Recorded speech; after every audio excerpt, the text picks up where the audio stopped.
Dammam Islamic cultural centre മലയാള വിഭാഗം.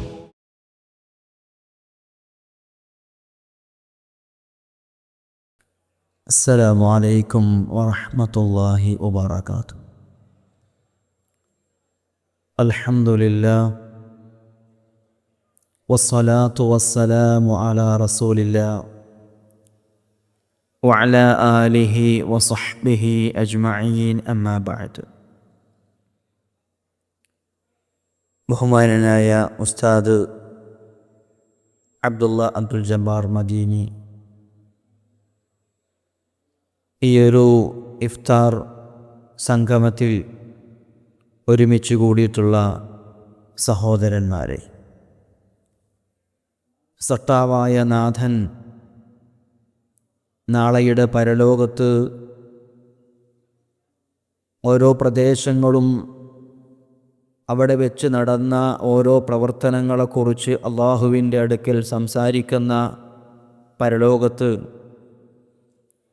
ഈ ഒരു സ്ഥലം നമ്മുടെ ഈ ഒരു നന്മക്ക് സാക്ഷിയായതായി പ്രഖ്യാപിക്കുന്ന കൂട്ടത്തിൽ ഉൾപ്പെടുത്തി അനുഗ്രഹിക്കുമാറാകട്ടെ. ജീവിതത്തിൽ മനുഷ്യരെയെല്ലാം നമ്മൾ പരിശോധിക്കുമ്പോൾ എല്ലാവരുടെയും അവസ്ഥ എന്നത് ഒരു തീക്കനലിന് സമാനമാണ്. ഒരു തീക്കനൽ പ്രകാശമുള്ള ഒരു സ്ഥലത്ത് കൊണ്ടുവന്നു വെച്ചാൽ നമുക്കതിൻ്റെ ഉള്ളിലെ തീനാളം കാണാൻ കഴിയില്ല. എന്നാൽ ഇരുട്ടുള്ള ഒരു സ്ഥലത്ത് ആ തീക്കനൽ വെക്കുമ്പോൾ അതിൻ്റെ ഉള്ളിലെ നാളം നമുക്ക് പുറത്ത് കാണാൻ പറ്റും. ഓരോ മനുഷ്യൻ്റെയും മനസ്സ് യഥാർത്ഥത്തിൽ ഇപ്രകാരമാണ്. ആളുകൾക്കിടയിൽ ചിരിച്ചും കളിച്ചും തമാശകൾ പറഞ്ഞും ഓരോരുത്തരും അവരുടെ സൗഹൃദം പങ്കുവെച്ചുകൊണ്ടിരിക്കുന്നു.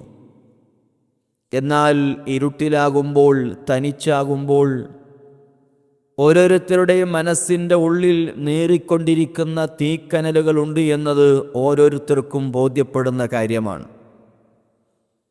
മറ്റുള്ളവരെ കാണുമ്പോൾ നമ്മൾ വിചാരിക്കും, എനിക്കു മാത്രമാണ് ടെൻഷനും പ്രയാസങ്ങളുമൊക്കെ, അവനൊക്കെ എന്തു സുഖമാണ്. അവൻ്റെ ജോലിയാണെങ്കിലും അവൻ്റെ കുടുംബമാണെങ്കിലും അവൻ്റെ മറ്റുള്ള കാര്യങ്ങളൊക്കെ വെച്ച് നോക്കുമ്പോൾ എനിക്കാണ് പ്രയാസം, അവന് നല്ല സുഖമാണ് എന്ന് ചിന്തിക്കുന്നവരാണ് പലരും. യഥാർത്ഥത്തിൽ ഓരോ മനുഷ്യനും ഈ പറഞ്ഞതുപോലെ തീക്കനൽ പോലെ എരിഞ്ഞുകൊണ്ടിരിക്കുകയാണ്. ശാരീരികമായ പ്രശ്നങ്ങളുടെ പേരിൽ ടെൻഷൻ അടിക്കുന്നവരുണ്ട്. സാമ്പത്തിക പ്രയാസത്തിൻ്റെ പേരിൽ ബുദ്ധിമുട്ടനുഭവിക്കുന്നവരുണ്ട്. മാനസികവും കുടുംബപരവുമായ പല കാരണങ്ങളുടെ പേരിൽ വിവിധങ്ങളായ പ്രയാസങ്ങളിലൂടെ മുന്നോട്ട് പോയിക്കൊണ്ടിരിക്കുന്നവരുണ്ട്. പൊതുവെ പ്രവാസി എന്നത് തന്നെ പലർക്കും പ്രയാസത്തിൻ്റെ ജീവിതമാണ് എന്നത് പറയാറുണ്ട്. കുടുംബത്തെ കാണാനും ഫോൺ ചെയ്യാനുമൊക്കെ ആധുനിക സൗകര്യങ്ങളും സംവിധാനങ്ങളും ഉണ്ടെങ്കിലും പൊന്നുമക്കളെ ഒന്ന് നെഞ്ചോട് ചേർത്ത് വെച്ച് അവർക്കൊന്ന് ഉമ്മ കൊടുക്കാൻ, സ്വന്തം മാതാവിൻ്റെ കൈപിടിച്ച് ചുളിവ് ബാധിച്ചിട്ടുള്ള അവരുടെ കൈയൊന്ന് നമ്മുടെ കയ്യിലേക്ക് എടുത്തു വെച്ച് അവരെ ഒന്ന് സന്തോഷിപ്പിക്കാൻ ആഗ്രഹമുണ്ട്. പക്ഷേ സാഹചര്യങ്ങൾ അനുവദിക്കാത്തതിൻ്റെ പേരിൽ സങ്കടങ്ങളും ടെൻഷനുകളും മനസ്സിലൊതുക്കി പിടിച്ചുകൊണ്ട് കഴിയുന്ന എത്രയോ പ്രവാസികളുണ്ട്. മനസ്സിൻ്റെ വേദനകൾ മറ്റുള്ളവർക്ക് മുമ്പിൽ പ്രകടിപ്പിക്കാതെ സങ്കടങ്ങളെല്ലാം ഒതുക്കിപ്പിടിച്ച് രാത്രി ലൈറ്റ് ഓഫ് ചെയ്ത ശേഷം തലയിണയിലേക്ക് മുഖം അമർത്തി വെച്ച് കരഞ്ഞ് തലയിണ നനയുമാറ് കരയുന്നവരുണ്ട്. സങ്കടങ്ങൾ മനസ്സിലൊതുക്കി പിടിച്ച് കരയാൻ വെമ്പൽ കൊള്ളുന്ന മനസ്സുമായി നിൽക്കുമ്പോൾ ബാത്റൂമിലേക്ക് കയറി ഡോറ് കുറ്റിയിട്ട് കരഞ്ഞ് തീർത്ത് പുറത്തേക്ക് വരുന്നവരുണ്ട്. ഞാൻ ഓർക്കുന്നത്, ഒരു ദിവസം മദീനയിൽ നിന്ന് ഞാൻ യംബുഇലേക്ക് യാത്ര ചെയ്യുകയാണ്. സാബ്കോ ബസ്സിലാണ് യാത്ര. ഞാൻ കയറി ഒരാൾ ഇരിക്കുന്നതിൻ്റെ അടുത്ത് ചെന്നിരുന്നു. കണ്ടപ്പോൾ എനിക്ക് തോന്നി അദ്ദേഹം മലയാളിയാണ് എന്ന്. ഞാൻ അദ്ദേഹത്തോട് സലാം പറഞ്ഞു. അദ്ദേഹം സലാം മടക്കി. എന്താണ് വിശേഷങ്ങളെന്ന് ചോദിച്ചു.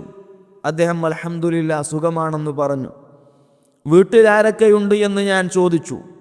അതിന് മറുപടി നൽകിയത് അദ്ദേഹത്തിൻ്റെ നാവും അദ്ദേഹത്തിൻ്റെ ചുണ്ടുകളുമല്ല.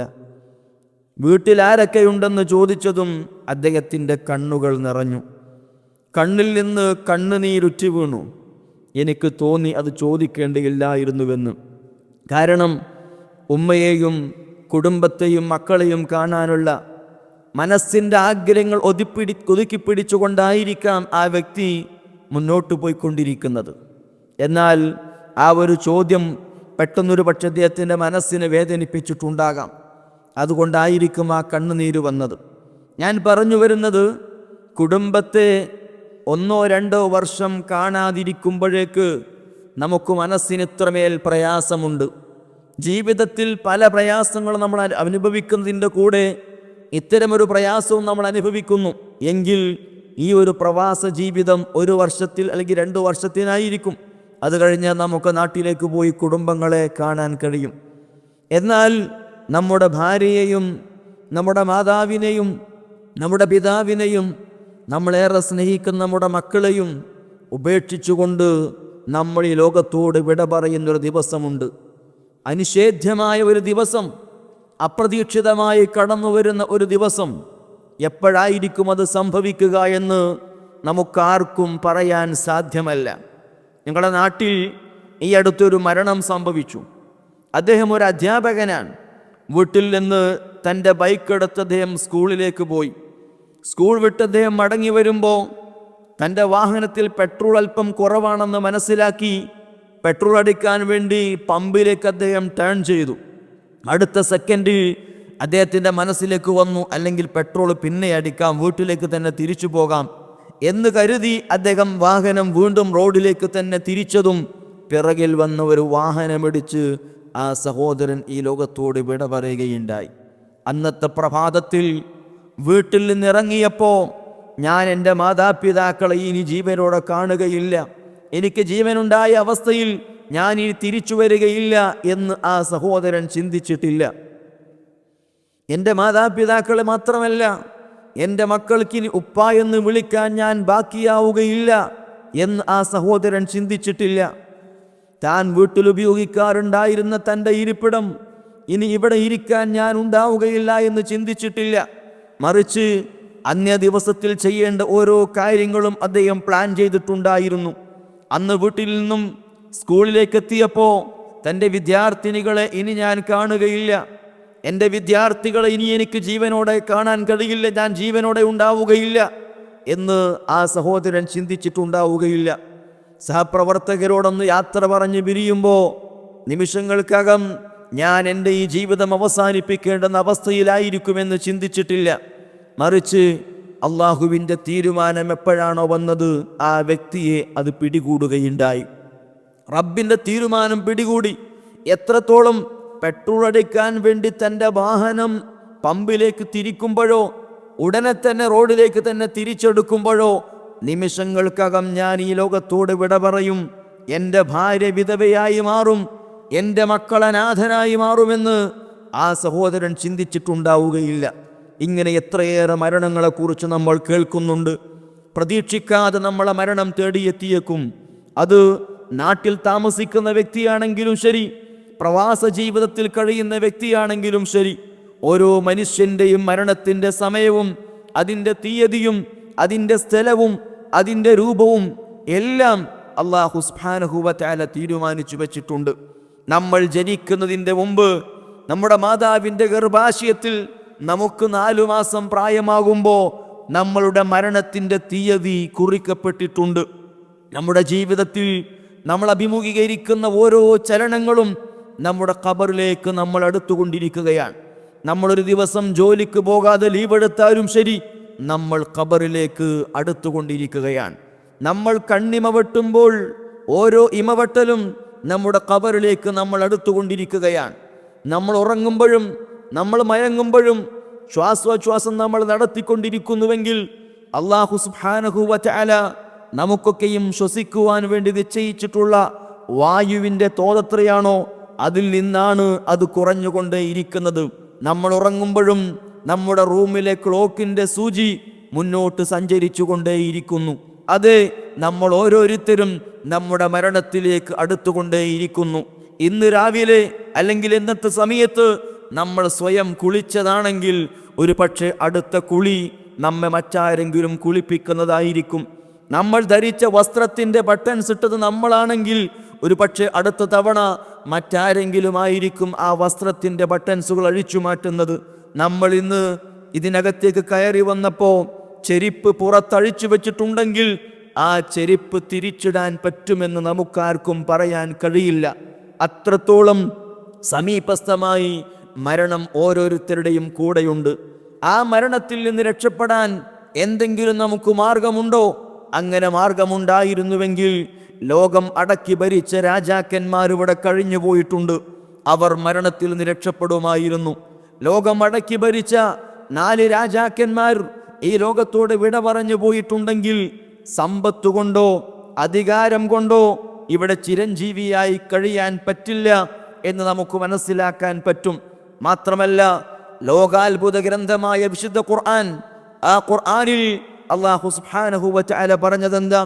ഖുൽ ഇന്നൽ മൗതല്ലദീ തഫിറൂന മിൻഹു ഫഇന്നഹു മുലാഖീകും. നിങ്ങൾ അറിയണം, ഏതൊരു മരണത്തിൽ നിന്നാണോ നിങ്ങൾ ഓടിയകലാൻ ശ്രമിച്ചു കൊണ്ടിരിക്കുന്നത്, ആ മരണം നിങ്ങളെ കണ്ടുമുട്ടുക തന്നെ ചെയ്യും. ഫഇന്നഹു മുലാഖീകും. ആ മരണം നിങ്ങളെ കണ്ടുമുട്ടുക തന്നെ ചെയ്യും. അത് നമ്മളൊക്കെ പെട്ടെന്നൊരു നെഞ്ചുവേദന വന്നാൽ ഉടനെ ഹോസ്പിറ്റലിലേക്ക് ഓടുന്നു. എന്താ കാരണം? മരണത്തെ നമുക്ക് ഭയമാണ്. മരണത്തെ നമുക്ക് ഭയമാണ്. ആ മരണത്തെ പേടിച്ചുകൊണ്ടാണ് നമ്മൾ പെട്ടെന്ന് ഹോസ്പിറ്റലിലേക്ക് ഓടുന്നത്. എത്ര ഓടിയകലാൻ ശ്രമിച്ചാലും ശരി, നമ്മുടെയൊക്കെ തീരുമാനിക്കപ്പെട്ട മരണത്തിൻ്റെ സ്പോട്ടിൽ അള്ളാഹുവിൻ്റെ മലക്കുകൾ നമ്മുടെ ആത്മാവിനെ പിടിച്ചിരിക്കും. ആ സ്പോട്ടിൽ റബ്ബ് സുബ്ഹാനഹു വ തആലയുടെ മലക്കുകൾ നമ്മുടെ ആത്മാവിനെ പിടിച്ചിരിക്കും. അത് അന്ന് മുതൽ നമ്മുടെ ഭാര്യമാർ വിധവകളായിരിക്കും. അന്ന് മുതൽ നമ്മുടെ മക്കൾ അനാഥരായിരിക്കും. നമ്മളുടെ സമ്പത്ത് മറ്റുള്ളവരുടെ സമ്പത്തായി മാറും. ആർക്കും നൽകാതെ നമ്മൾ സൂക്ഷിച്ചിരുന്ന നമ്മുടെ മൊബൈലും മറ്റുമൊക്കെ മറ്റുള്ളവർ ഉടമപ്പെടുത്തുന്ന ദിവസമായി മാറും. നമ്മളെക്കുറിച്ച് നമ്മുടെ കൂട്ടുകാർ ഇന്നാ ലില്ലാഹി വ ഇന്നാ ഇലൈഹി റാജിഊൻ എന്ന് പറയും. നമ്മൾ നല്ല മനുഷ്യരായിരുന്നു, മോശപ്പെട്ടവരായിരുന്നു, അതിനെക്കുറിച്ചുള്ള ചർച്ചകൾ ഉണ്ടാകും. പക്ഷേ കേൾക്കാൻ നമ്മൾ ഭൂമിയിൽ ജീവനോടെ ഉണ്ടാവുകയില്ല. നമ്മുടെ സുഹൃത്തുക്കളുടെ വാട്സപ്പ് ഗ്രൂപ്പിൽ നമ്മുടെ മരണത്തിൻ്റെ വാർത്തകൾ പ്രചരിച്ചു കൊണ്ടിരിക്കും. നമുക്ക് ചെയ്യാൻ പറ്റുന്നത്, മരണത്തിൽ നിന്ന് ഓടിയകലാൻ സാധ്യമല്ലെങ്കിൽ ജീവിതത്തിൽ അല്ലാഹു സുബ്ഹാനഹു വ തആല നമുക്ക് നൽകിയിട്ടുള്ള അനുഗ്രഹങ്ങളെ മുന്നിൽ കണ്ട് ആ അനുഗ്രഹങ്ങൾക്ക് നന്ദി കാണിച്ച് മരണം ജീവിതത്തിൻ്റെ അവസാനമല്ല, മറിച്ച് അനന്തമായൊരു ജീവിതത്തിൻ്റെ തുടക്കമാണ് എന്ന തിരിച്ചറിവോടെ മരണത്തിൻ്റെ ശേഷമുള്ള ജീവിതത്തിൽ രക്ഷപ്പെടാൻ എനിക്ക് സാധിക്കണം. അതിനുവേണ്ടി സമ്പാദിക്കാൻ എനിക്ക് സാധിച്ചെങ്കിൽ മാത്രമാണ് ഞാൻ യഥാർത്ഥ വിജയം നേടിയവനായി മാറുകയുള്ളൂ എന്ന് തിരിച്ചറിയാനും ജീവിതത്തെ അതുപ്രകാരം ക്രമീകരിക്കാനും നമുക്ക് സാധിച്ചാൽ നമുക്ക് വിജയിക്കാൻ സാധിക്കും. പല ആളുകളുമുണ്ട്, ഉയർന്ന ശമ്പളത്തിന് ജോലി ചെയ്ത് ഉയർന്ന വരുമാനമുണ്ടാക്കി, നാട്ടിൽ പല നിലക്കുള്ള വരുമാനങ്ങൾ ഉണ്ടാക്കി പ്രവാസ ജീവിതത്തിൽ തിരിച്ചു പോകുന്നവരെ കുറിച്ച് പലരും പറയും അവരൊക്കെ ജീവിതത്തിൽ വിജയിച്ചവനാണ് എന്ന്, അവനൊക്കെ ജീവിതത്തിൽ രക്ഷപ്പെട്ടവനാണ് എന്ന്.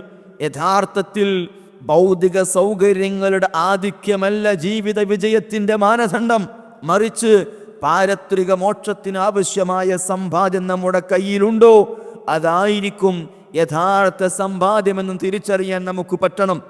അതാണ് യഥാർത്ഥ വിജയത്തിൻ്റെ മാനദണ്ഡമെന്ന് മനസ്സിലാക്കാൻ നമുക്ക് സാധിക്കണം. അത് നമ്മുടെയൊക്കെ ജീവിതം റബ്ബ് നിശ്ചയിച്ച സമയത്ത് അവസാനിക്കും. ആ മരണത്തോടുകൂടെ ജീവിതം അവസാനിക്കുകയാണെങ്കിൽ നമുക്ക് ഇഷ്ടം പോലെ തോന്നിയ പോലെ ജീവിക്കാമായിരുന്നു. എന്നാൽ മരണത്തിൻ്റെ ശേഷമാണ് യഥാർത്ഥ ജീവിതം വരാനിരിക്കുന്നത്. ആ യഥാർത്ഥ ജീവിതത്തിൽ നമുക്ക് സമാധാനവും സംതൃപ്തിയും വേണോ?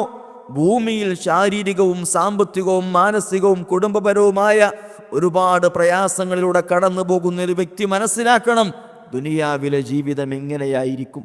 പല നിലക്കുള്ള പരീക്ഷണങ്ങൾ അഭിമുഖീകരിക്കേണ്ടി വരും എന്ന് ഇസ്ലാം എന്നെ പഠിപ്പിച്ചിട്ടുണ്ട്. എങ്കിൽ ഈ പ്രയാസങ്ങളിലും പരലോകത്തെ മറക്കാതെ, പടച്ചവനെ മറക്കാതെ പാരത്രിക വിജയത്തിനു വേണ്ടി പരിശ്രമിക്കുന്നുവെങ്കിൽ അതാണ് ഏറ്റവും വലിയ വിജയമെന്ന് മനസ്സിലാക്കാൻ നമുക്ക് പറ്റണം. അതിന് നമ്മൾ ചെയ്യേണ്ടത് എന്താ? ഭൗതികമായി നമ്മുടെ കുടുംബത്തിന് വേണ്ടി നമ്മൾ അധ്വാനിക്കുമ്പോൾ, നമ്മുടെ നാട്ടുകാർക്ക് വേണ്ടി, കുടുംബങ്ങൾക്ക് വേണ്ടി നമ്മൾ അധ്വാനിക്കുമ്പോൾ അതിൽ നമ്മളെ മറന്നു പോകാൻ പാടില്ല. ഞാൻ മരണപ്പെട്ടാൽ എൻ്റെ ഖബറിൽ എൻ്റെ മാതാപിതാക്കൾ ഉണ്ടാവുകയില്ല, എൻ്റെ ഭാര്യ ഉണ്ടാവുകയില്ല, എൻ്റെ മക്കൾ ഉണ്ടാവുകയില്ല. മറിച്ച് എൻ്റെ ഖബറിൽ ഞാൻ മാത്രമായിരിക്കും. ഞാൻ ചെയ്തു വച്ച കർമ്മങ്ങളും ഞാനും മാത്രമാകുന്ന ഖബറിനെ കുറിച്ച് എനിക്ക് ഓർക്കാൻ സാധിക്കണം. അവിടെയാണ് നമുക്ക് പുതിയ ചിന്തകളും ജീവിതത്തിൽ വഴിത്തിരിവുകളും ഉണ്ടാകുന്നത്. അതല്ല കുടുംബത്തെയും നാടിനെയും കൊട്ടാര സമാനമായ വീടും മാത്രം സ്വപ്നം കണ്ടുകൊണ്ടാണ് നമ്മുടെ ജീവിതമെങ്കിൽ ഒരുപക്ഷെ ദുനിയാവിലും പരലോകത്തും പരാജയമായിരിക്കും അനുഭവിക്കേണ്ടി വരിക എന്ന് നമ്മൾ ഓർക്കേണ്ടതുണ്ട്. അതുകൊണ്ട് എൻ്റെ ജീവിതം അല്ലാഹു സുബ്ഹാനഹു വ തആലക്കുള്ളതാണെന്ന് ഞാൻ സമർപ്പിക്കുമ്പോൾ ഇന്ന സ്വലാത്തി വനുസുകി വമഹ്യായ വമമാതി ലില്ലാഹി റബ്ബിൽ ആലമീൻ, തീർച്ചയായും എൻ്റെ നമസ്കാരവും എൻ്റെ അറവും എൻ്റെ ആരാധനാ കർമ്മങ്ങളും എൻ്റെ ജീവിതവും എൻ്റെ മരണവും ലോകരക്ഷിതാവായ അള്ളാഹുവിനുള്ളതാകുന്നു എന്ന് നെഞ്ചത്ത് കൈവച്ചുകൊണ്ട് നമ്മൾ പ്രഖ്യാപിക്കുന്നുണ്ടെങ്കിൽ അതിനനുസരിച്ച് ജീവിക്കാൻ നമുക്ക് പറ്റുന്നുണ്ടോ എന്ന് കൂടെ നമ്മൾ ആലോചിക്കേണ്ടതുണ്ട്. നമ്മൾ അതിനനുസരിച്ച് ജീവിക്കുന്നുവെങ്കിൽ മാത്രമേ നമുക്ക് പാരത്രിക മോക്ഷം നേടിയെടുക്കാൻ സാധിക്കുകയുള്ളൂ. ജീവിതത്തിൽ ഒരു പക്ഷേ പ്രയാസങ്ങൾ പലതും ഉണ്ടായേക്കാം. നമുക്കറിയാം, ലോകത്ത് ഏറ്റവും കൂടുതൽ അല്ലാഹു സുബ്ഹാനഹു വ തആലയെ ഭയപ്പെട്ടുകൊണ്ട് ജീവിച്ച വ്യക്തി ആരാ എന്ന് ചോദിച്ചാൽ നമുക്കെല്ലാവർക്കുമുള്ള മറുപടി ലോകത്തിൻ്റെ പ്രവാചകൻ മുഹമ്മദ് മുസ്തഫ സല്ലല്ലാഹു അലൈഹി വസല്ലം എന്നാണ് അതിൻ്റെ മറുപടി. ലോകത്ത് ഏറ്റവും വലിയ വിജയം നേടിയ വ്യക്തി ആരാണെന്ന് ചോദിച്ചാൽ അതിൻ്റെ മറുപടി റസൂലുള്ളാഹി സ്വല്ലല്ലാഹു അലൈഹി വസല്ലം എന്നാണ്. എന്നാൽ ആ റസൂലുള്ളാഹി സ്വല്ലല്ലാഹു അലൈഹി വസല്ലമ പോലും മരണപ്പെടുന്ന സമയത്ത് കോടീശ്വരനായിക്കൊണ്ടല്ല ഇവിടുന്ന് മരണപ്പെട്ടു പോയത്. മറിച്ച് തൻ്റെ വീട്ടിൽ വിളക്ക് കത്തിക്കാനുള്ള എണ്ണ പോലുമില്ലാത്ത അവസ്ഥയിൽ തൻ്റെ പടയങ്കി പോലും ഒരു ജൂതന്റെ കയ്യിൽ പണയപ്പെടുത്തപ്പെട്ട അവസ്ഥയിലാണ് റസൂലുള്ളാഹി സ്വല്ലല്ലാഹു അലൈഹി വസല്ലം ഈ ലോകത്തോട് വിട പറഞ്ഞതെങ്കിൽ സാമ്പത്തിക ഐശ്വര്യമല്ല, ഭൗതിക സൗകര്യങ്ങളുടെ ആധിക്യമല്ല ജീവിത വിജയത്തിൻ്റെ മാനദണ്ഡമെന്ന് തിരിച്ചറിയാൻ നമുക്ക് പറ്റണം.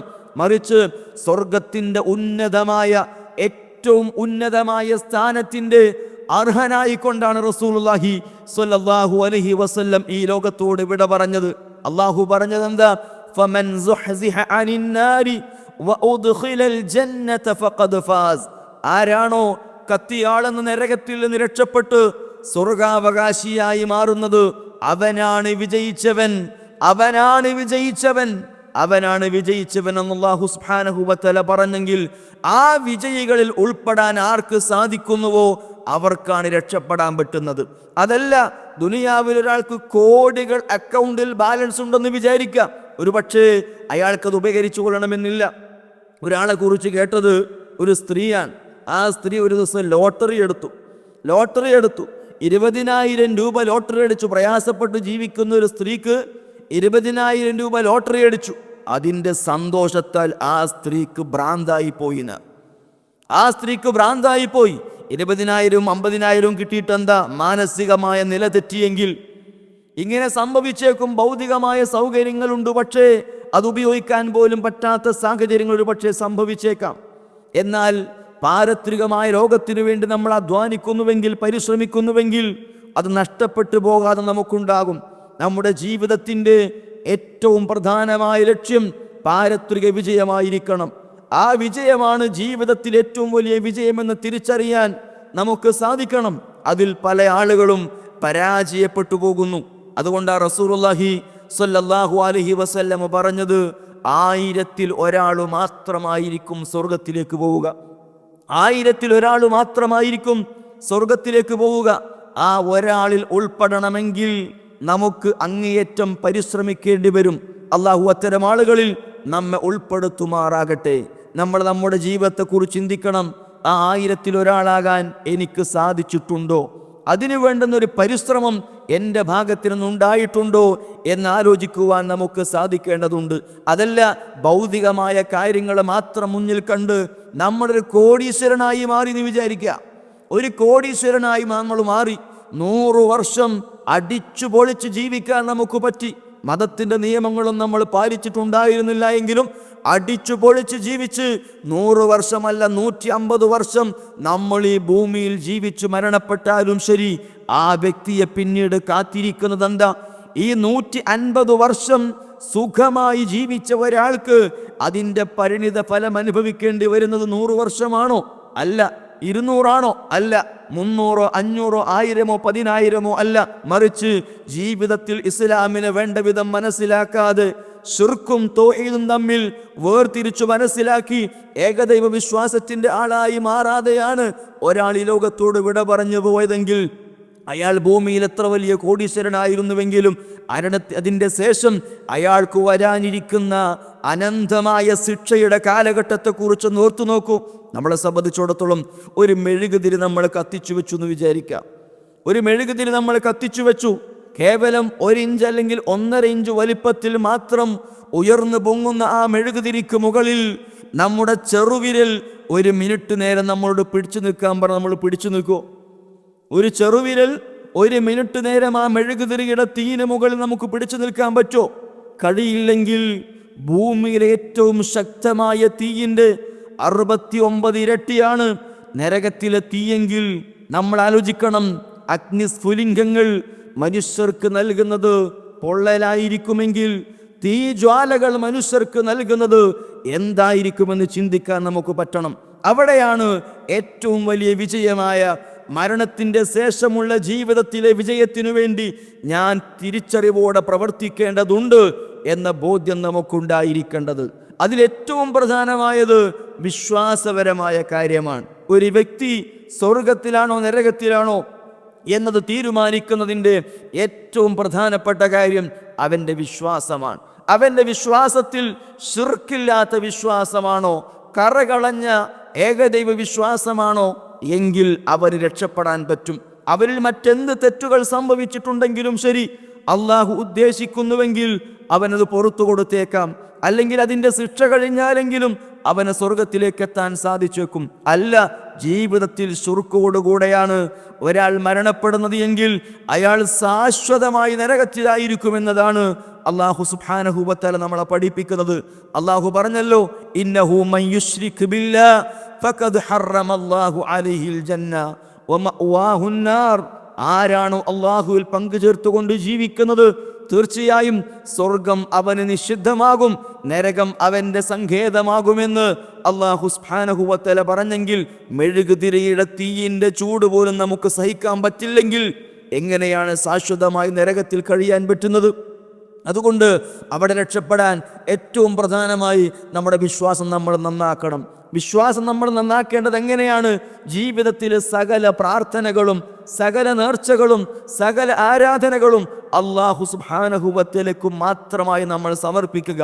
നെഞ്ചത്ത് കൈവച്ചുകൊണ്ട് ഇയ്യാക നഅ്ബുദു വ ഇയ്യാക നസ്തഈൻ, റബ്ബേ നിന്നെ മാത്രം ഞങ്ങൾ ആരാധിക്കുകയും നിന്നോട് മാത്രം ഞങ്ങൾ സഹായം തേടുകയും ചെയ്യുന്നു എന്ന് നമ്മൾ പറയുമ്പോൾ അത് ജീവിതത്തിൽ ശിരസ വഹിക്കുക. അള്ളാഹുവിനോട് മാത്രം പ്രാർത്ഥിക്കുകയും അള്ളാഹുവിനോട് മാത്രം ആരാധനാ കർമ്മങ്ങൾ അനുഷ്ഠിക്കുകയും ചെയ്യുക. മാത്രമല്ല, നമുക്കൊക്കെ ഇസ്ലാം പഠിപ്പിക്കാൻ വേണ്ടി അള്ളാഹു നിയോഗിച്ച റസൂലുള്ളാഹി സ്വല്ലല്ലാഹു അലൈഹി വസല്ലം, ആ റസൂലുള്ളാഹി സ്വല്ലല്ലാഹു അലൈഹി വസല്ലമയോട് പ്രഖ്യാപിക്കുവാൻ വേണ്ടി അള്ളാഹു പറഞ്ഞതെന്താ? ഇന്നമാ അദ്ഉ റബ്ബി വലാ ഉശ്രികു ബിഹി അഹദാ. ഞാൻ എൻ്റെ റബ്ബിനോട് മാത്രമേ പ്രാർത്ഥിക്കുകയുള്ളൂ. ഇന്നമാ അദ്ഉ റബ്ബി, ഞാൻ എൻ്റെ റബ്ബിനോട് മാത്രമേ പ്രാർത്ഥിക്കുകയുള്ളൂ, അവരിൽ ഞാൻ ഒന്നിനെയും പങ്കു ചേർക്കുകയില്ല എന്ന് ലോകത്തോട് പ്രഖ്യാപിക്കുവാൻ അല്ലാഹു സുബ്ഹാനഹു വ തആല നബി സല്ലല്ലാഹു അലൈഹി വസല്ലമയോട് ആവശ്യപ്പെട്ടു. നമ്മളത് പ്രഖ്യാപിക്കേണ്ടവരാണ്. ഞാൻ എൻ്റെ റബ്ബിനോട് മാത്രമേ പ്രാർത്ഥിക്കുകയുള്ളൂ. മൺമറഞ്ഞു പോയ ഏതെങ്കിലും മഹാന്മാരോടോ അമ്പിയാക്കന്മാരോടോ ഞാൻ എൻ്റെ സങ്കടങ്ങൾ പറയുകയില്ല.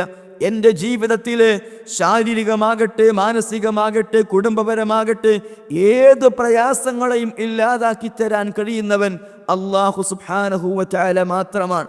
അമ്മൻ യുജീബുൽ മുഫ്തറ ഇദാ ദഅാഹു വയക്ഷിഫു സൂ. അവന്റെ ദുരിതങ്ങൾ മാറ്റാൻ, അവന്റെ പ്രയാസങ്ങൾ മാറ്റാൻ അല്ലാഹുവിനല്ലാതെ മറ്റാർക്കാണ് കഴിയുക? ആ തിരിച്ചറിവോടെ ജീവിതത്തെ അല്ലാഹുവിന് സമർപ്പിച്ച് അല്ലാഹുവിനോട് സകല പ്രാർത്ഥനകളും നേർച്ചകളും അർപ്പിക്കുവാൻ നമുക്ക് സാധിക്കേണ്ടതുണ്ട്. നമ്മുടെ നാട്ടിലൊക്കെ മൺമറഞ്ഞു പോയ പല മഹാന്മാരെയും വിളിച്ചു പ്രാർത്ഥിക്കുന്നവരുണ്ട്, സങ്കടങ്ങൾ പറയുന്നവരുണ്ട്. അത് ഖുർആനിന് വിരുദ്ധമാണ്, ഇസ്ലാമിന് വിരുദ്ധമാണ്, പ്രവാചകൻ സല്ലല്ലാഹു അലൈഹി വസല്ലം പഠിപ്പിച്ച ആദർശത്തിന് വിരുദ്ധമാണ്. പരലോകത്തിന്റെ പരാജയത്തിന് മാത്രമായിരിക്കും അത് കാരണമായി തീരുക എന്ന് നമുക്ക് മനസ്സിലാക്കാൻ പറ്റേണ്ടതുണ്ട്. വിശുദ്ധ ഖുർആനിൽ പ്രവാചകന്മാരുടെ ചരിത്രം അല്ലാഹു സുബ്ഹാനഹു വ തആല ഉൾപ്പെടുത്തിയിട്ടുണ്ടല്ലോ. ആ ചരിത്രങ്ങളൊക്കെ നമുക്ക് പാഠമാകാൻ വേണ്ടിയാണ്. ഇബ്രാഹിം അലൈഹിസ്സലാത്തു വസ്സലാമിന്റെ ചരിത്രം ഖുർആനിൽ അല്ലാഹു പറയുന്നുണ്ട്. നമ്രൂദ് എന്ന് പറയുന്ന സ്വേച്ഛാധിപതിയായ ഒരു ഭരണാധികാരി ഇബ്രാഹിം അലൈഹിസ്സലാത്തു വസ്സലാമിനെ തീക്കുണ്ടാരത്തിൽ എറിയാൻ വേണ്ടി ഒരുങ്ങുന്ന സന്ദർഭം, തീക്കുണ്ടാരത്തിലേക്ക് എറിയാൻ ഒരുങ്ങുന്ന സന്ദർഭം. അപ്പോഴൊക്കെ ഇബ്രാഹിം അലൈഹിസ്സലാത്തു വസ്സലാം ചെയ്തത് എന്താ? അള്ളാഹുവിനെ കുറിച്ച് നല്ലതു മാത്രം വിചാരിച്ചു. ചിലരൊക്കെ ജീവിതത്തിൽ പരീക്ഷണങ്ങൾ ഉണ്ടാകുമ്പോൾ അള്ളാഹുവിനെ കുറിച്ച് മോശപ്പെട്ടത് വിചാരിക്കും. ഇല്ല, ഇബ്രാഹിം അലൈഹിസ്സലാം അങ്ങനെ ചിന്തിച്ചിട്ടില്ല. മറിച്ച് അല്ലാഹു സുബ്ഹാനഹു വ തആലയിൽ കൃത്യമായി തവക്കുൽ ചെയ്തുകൊണ്ടാണ് ഇബ്രാഹിം അലൈഹിസ്സലാം ജീവിച്ചത്. ഇബ്രാഹിം അലൈഹിസ്സലാമിനെ നേരിട്ട് തീക്കുണ്ടാരത്തിൽ എറിയാൻ കഴിയില്ല, അത്രയും ശക്തമായിരുന്നു ആ തീക്കുണ്ടാരമെന്നാണ്. അപ്പോൾ പിന്നെ ഒരു മെഷീനിൽ ഘടിപ്പിച്ചുകൊണ്ടാണ് ഇബ്രാഹിം അലൈഹിസ്സലാമിനെ തീയിലേക്ക് എറിയുന്നത്. ആ മെഷീനിൽ നിന്ന് തെറിച്ച് തീയിലേക്ക് എത്തുന്നതിൻ്റെ ഇടയിലുള്ള ആ ചില പ്രത്യേകമായ ഏതൊരു വ്യക്തിയുടെ മനസ്സും തകർന്നു പോകുന്ന സമയം, അവിടെയാണ് മലക്ക് ജിബ്രീൽ അലൈഹിസ്സലാത്തു വസ്സലാം വന്നുകൊണ്ട് ഇബ്രാഹിം അലൈഹിസ്സലാമിനോട് ചോദിക്കുന്നത്, ഇബ്രാഹിം വല്ല സഹായവും ആവശ്യമുണ്ടോ? തീർച്ചയായും സഹായം ആവശ്യമുള്ള സന്ദർഭമാണ്.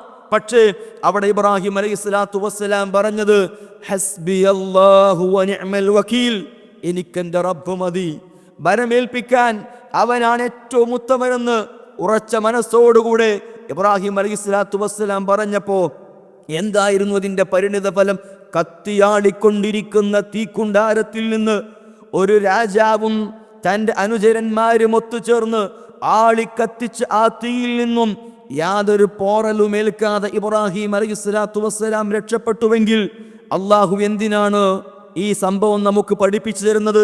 ജീവിതത്തിൻ്റെ പ്രതിസന്ധികളിൽ, ജീവിതത്തിൻ്റെ ബുദ്ധിമുട്ടുകളിൽ ഹസ്ബിയല്ലാഹു വ നിഅമൽ വകീൽ, എനിക്കെൻ്റെ റബ്ബ് മതി, ഭരമേൽപ്പിക്കാൻ അവനാണ് ഏറ്റവും ഉത്തമനെന്നുള്ള ആ ഉറച്ച വിശ്വാസത്തോടുകൂടെ ജീവിക്കുന്നവർക്ക് ഏതു വലിയ അഗ്നിപരീക്ഷണത്തിൽ നിന്നും സുരക്ഷിതത്വത്തിൻ്റെ മാർഗം അള്ളാഹു കാണിച്ചു തരുമെന്നുള്ള വലിയ പാഠമാണ് അള്ളാഹു നമുക്ക് നൽകുന്നത്. അതെ, ഇബ്രാഹിം അലൈഹിസ്സലാത്തു വസ്സലാം അവിടെ ഭരമേൽപ്പിച്ചത് അള്ളാഹുവിലായിരുന്നു. നമുക്കും ആ റബ്ബിൽ ഭരമേൽപ്പിച്ചുകൊണ്ട് ജീവിക്കാൻ പറ്റണം. ഇബ്രാഹിം അലൈഹിസ്സലാത്തു വസ്സലാമിനെ പോലെ തന്നെ ജീവിതം റബ്ബിന് വേണ്ടി സമർപ്പിച്ച പ്രവാചകന്മാരുടെ കൂട്ടത്തിലെ നേതാവാണ് മഹാനായ റസൂലുള്ളാഹി സ്വല്ലല്ലാഹു അലൈഹി വസല്ലം. ആ റസൂലുള്ളാഹി സ്വല്ലല്ലാഹു അലൈഹി വസല്ലമയും അബൂബക്കർ സിദ്ദീഖ് റളിയല്ലാഹു അൻഹു കൂടി സൗർ ഗുഹയിലിരിക്കുന്ന സന്ദർഭം, അവിടെ ശത്രുക്കൾ ഗുഹാമുഖം വരെ എത്തി. ഒന്ന് താഴേക്ക് നോക്കിയാൽ അവർ ഞങ്ങളെ കാണും പ്രവാചകരെ, അവർ നമ്മളെ കാണും പ്രവാചകരെ എന്ന് അബൂബക്കർ റളിയല്ലാഹു അൻഹു പറഞ്ഞപ്പോൾ റസൂലുള്ളാഹി സ്വല്ലല്ലാഹു അലൈഹി വസല്ലം അബൂബക്കർ നമ്മളിനി എന്ത് ചെയ്യും എന്നല്ല പറഞ്ഞത്, മറിച്ച് റസൂലുള്ളാഹി സ്വല്ലല്ലാഹു അലൈഹി വസല്ലം പറഞ്ഞത്, ലാ തഹ്സൻ ഇന്നല്ലാഹ മഅനാ, അബൂബക്കർ താങ്കൾ ദുഃഖിക്കേണ്ടതില്ല, അള്ളാഹു നമ്മുടെ കൂടെയുണ്ട് എന്നാണ്. ആ ഒരു ഉറച്ച പ്രതീക്ഷയോടുകൂടെ മുന്നോട്ട് പോയ പ്രവാചകൻ സല്ലല്ലാഹു അലൈഹി വസല്ലമയും അബൂബക്കർ റളിയല്ലാഹു അൻഹുവും സുരക്ഷിതമായി മദീനയിലെത്തിയ ചരിത്രം നമ്മൾ പഠിച്ചുവെങ്കിൽ റബ്ബിൽ തവക്കുൽ ചെയ്ത് റബ്ബിൽ ഭരമേൽപ്പിച്ചുകൊണ്ട് ജീവിക്കുന്ന ആളുകൾക്ക് ജീവിതത്തിൻ്റെ വിജയം നേടാൻ കഴിയും. ഭൗതികമാണെങ്കിലും പാരത്രികമാണെങ്കിലും അവരെ വിജയം കാത്തിരിക്കുന്നു എന്നതാണ് അല്ലാഹു സുബ്ഹാനഹു വ തആല നമുക്ക് പഠിപ്പിച്ചു തരുന്നത്. വിശ്വാസ കാര്യങ്ങൾ ശരിപ്പെടുന്നതോടൊപ്പം കർമ്മകാര്യങ്ങൾ നന്നാക്കാൻ നമുക്ക് പറ്റണം. അതിൽ വളരെ പ്രധാനമാണല്ലോ നമസ്കാരം എന്ന് പറയുന്നത്. എത്രയോ ആളുകളുണ്ട് കൃത്യമായി പല കാര്യങ്ങളും ചെയ്യുന്നുണ്ടാകും, പക്ഷേ നമസ്കാരത്തിന് നിൽക്കാത്ത ആളുകൾ. കഴിഞ്ഞ ദിവസം ഇതുപോലെയുള്ള മറ്റൊരു ടെന്റിൽ നോമ്പ് തുറക്കാൻ വേണ്ടി പോയി. പല ആളുകളും നോമ്പ് തുറന്ന ശേഷം നമസ്കരിക്കാൻ വേണ്ടി പുറത്തു നിൽക്കുന്നു. ചില ആളുകളൊക്കെ നോമ്പ് തുറന്ന് ഭക്ഷണം കഴിച്ചിട്ട് നമസ്കരിക്കാൻ നിൽക്കാതെ പോവാൻ. അവര് പിന്നീട് പോയി നമസ്കരിക്കുന്നുണ്ടോ ഇല്ലേ അല്ലാഹു അലം. പക്ഷേ നമസ്കരിക്കാനുള്ള സൗകര്യവും സംവിധാനവും ഒക്കെ ഈ ഭരണകൂടം മാഷാ അല്ലാഹ് അവർക്ക് അല്ലാഹു അർഹമായ പ്രതിഫലം നൽകട്ടെ. ഈ സൗകര്യങ്ങളൊക്കെ ഒരുക്കി കൊടുത്തിട്ടും നമസ്കരിക്കാതെ പോകുന്നവരൊരു പക്ഷേ ആ കൂട്ടത്തിൽ ഉണ്ടാകാം. നമ്മൾ മനസ്സിലാക്കേണ്ടത് നമസ്കാരം എന്നത് ഒരു മുസ്ലിമും അമുസ്ലിമും തമ്മിൽ വേർതിരിക്കുന്ന വളരെ പ്രധാനപ്പെട്ട ഘടകമാണ്. പേര് കൊണ്ട് മാത്രം ഒരാൾക്ക് മുസ്ലിമാകാൻ കഴിയില്ല. അങ്ങനെ സാധിക്കുമായിരുന്നെങ്കിൽ അള്ളാഹുവിന് ഏറ്റവും ഇഷ്ടപ്പെട്ട പേര് അബ്ദുള്ള എന്നുള്ള പേരാണ്. അള്ളാഹുവിന് ഏറ്റവും ഇഷ്ടപ്പെട്ട പേര് അബ്ദുള്ള എന്ന പേരാണ്.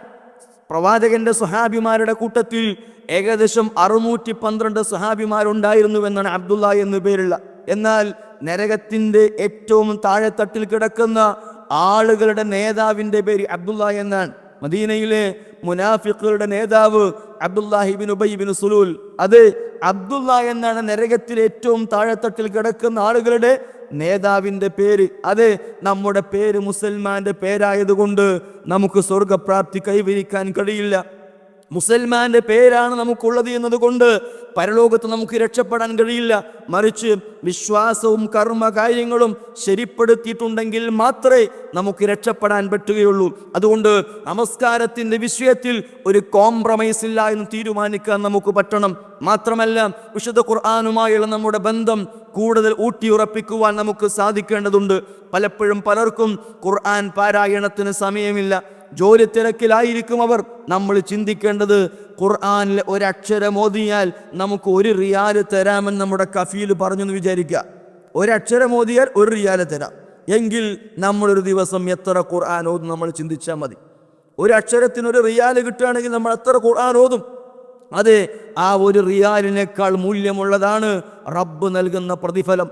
അള്ളാഹുവിൻ്റെ റസൂൽ സല്ലല്ലാഹു അലൈഹി വസല്ലം പറഞ്ഞത് ഒരക്ഷരത്തിന് 10 അക്ഷരത്തിൻ്റെ പ്രതിഫലമുണ്ട് എന്നാണെങ്കിൽ ആ ഒരു ഉദ്ദേശശുദ്ധിയോടുകൂടി നല്ല നീയത്തോടുകൂടി നാളേക്ക് വേണ്ടി അധ്വാനിക്കുവാൻ നമുക്ക് സാധിക്കേണ്ടതുണ്ട്.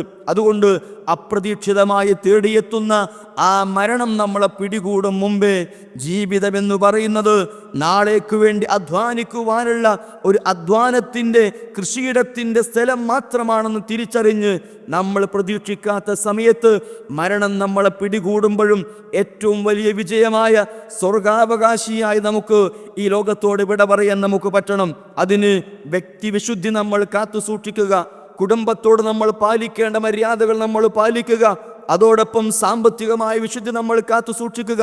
ജീവിതത്തിൻ്റെ ഓരോ മേഖലകളിലും ഒരു മുസൽമാനായി ജീവിക്കുവാനുള്ള പരിശ്രമം എൻ്റെ ഭാഗത്തു നിന്നുണ്ടാകുമെന്ന് തീരുമാനമുണ്ടാവുക. സംഭവിച്ച പാപങ്ങൾക്ക് പശ്ചാത്തപിച്ചു മടങ്ങി പുതിയ ജീവിതത്തിന് തുടക്കം കുറിക്കുക. അല്ലാഹു സുബ്ഹാനഹു വ തആല നമുക്കെല്ലാവർക്കും അതിന് തൗഫീഖ് നൽകി അനുഗ്രഹിക്കുമാറാകട്ടെ. മരണത്തിൻ്റെ ശേഷമുള്ള അനന്തമായ ജീവിതത്തിൽ ഏറ്റവും വലിയ വിജയം നേടാൻ അല്ലാഹു നമുക്കൊക്കെ തൗഫീഖ് നൽകി അനുഗ്രഹിക്കുമാറാകട്ടെ. റബ്ബന ആതിനാ ഫിദ്ദുനിയ ഹസന വഫിൽ ആഖിറതി ഹസനതൻ വഖിനാ അദാബന്നാർ. ആമീൻ ആമീൻ ആമീൻ ബിറഹ്മതിക യാ അർഹമർ റഹീമീൻ. അസ്സലാമു അലൈക്കും വറഹ്മത്തുള്ളാഹി വബറകാതുഹു.